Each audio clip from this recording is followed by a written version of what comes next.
नमस्कार दोस्तों।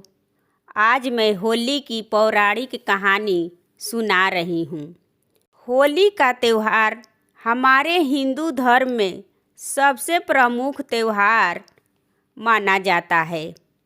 यह त्यौहार फागुन मास के पूर्णिमा के दिन को मनाया जाता है और उस दिन शाम को चौराहे पर या जहाँ कहीं भी अग्नि के लिए लकड़ियाँ को हम एकत्रित करके वहाँ होलिका को जलाई जाती है और इस आग में गेहूं की नई फसल की बालियाँ चने भूना जाता है। होलिका दहन से अगला दिन धूलदंडी अथवा फगुआ भी कहलाता है। इस दिन को सभी अपने मित्र और रिश्तेदारों के साथ हम मिलकर होली मनाते हैं और एक दूसरे को रंग लगाते हैं और सभी लोग मिलकर एक रंग में मिल जाते हैं। नारद पुराण के अनुसार आदि काल में हिरण्यकश्यप नामक एक घमंडी राजा था। उस हिरण्यकश्यप नामक घमंडी राजा को भगवान का वरदान प्राप्त था कि उसकी मृत्यु न तो इंसान के हाथों से होगी और न तो जानवरों के हाथों से होगी और न दिन में मरेगा और न रात में मरेगा और उसे न तो घर में और न बाहर में मृत्यु प्राप्त होगा। इसी वरदान के कारण पुरुष स्वयं को ईश्वर से बड़ा समझने की भूल कर बैठा और उसकी यही इच्छा थी कि लोग केवल हमारी ही पूजा को करें।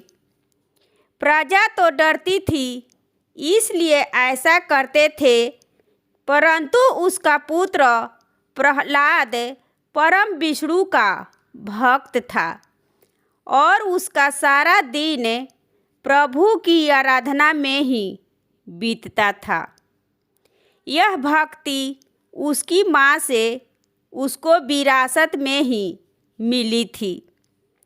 हिरण्यकश्यप के लिए यह बात बड़ी चिंता की थी कि उसका खुद का ही पुत्र विष्णु का भक्त कैसे हो गया और उसने अपने पुत्र को प्रभु की भक्ति को ना करने के लिए समझाया, लेकिन जब वह नहीं माना तो उस पर अत्याचार करने लगा। प्रहलाद अपने धर्म और विश्वास से तैयार ही नहीं था। वे देखकर हिरण्यकश्यप का क्रोध और भी बढ़ गया और उसने कई बार प्रहलाद को मारने की कोशिश भी की, लेकिन हर बार भगवान विष्णु ने उसका रक्षा किए और फिर हिरण्यकश्यप ने अपनी बहन होलिका से सहायता मांगी। होलिका के पास एक वरदान था कि वह आग में नहीं जल सकती।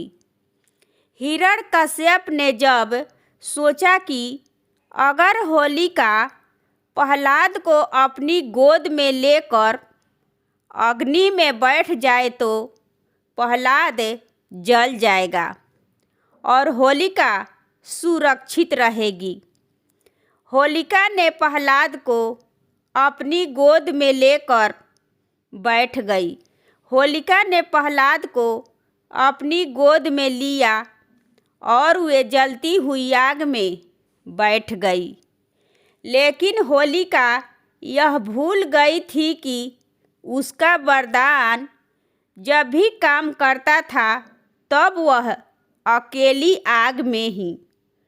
होलिका का अहंकार और बुराई उसकी शक्ति पर भारी पड़ गई। आग ने प्रहलाद को भारी नुकसान नहीं पहुंचाया, लेकिन होलिका आग में जलकर भस्म हो गई।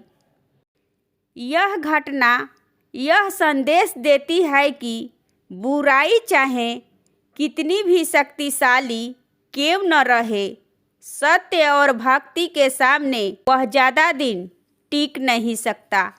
होलिका का जलाने का पर्व आज भी होली के रूप में मनाया जाता है, जहां हम बुराई के अंत और अच्छाई की विजय का जश्न मनाते हैं। और इस तरह होलिका दहन से शुरू होती है।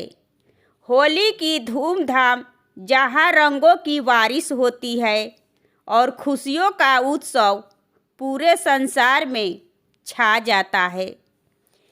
यही है होलिका दहन की कहानी कि बुराई का अंत और अच्छाई की विजय प्राप्त होती है। ये है होली की पौराणिक कथा।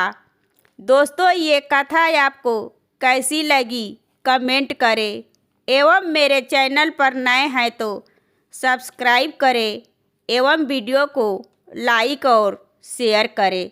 धन्यवाद। फिर मिलूंगी अगले वीडियो में।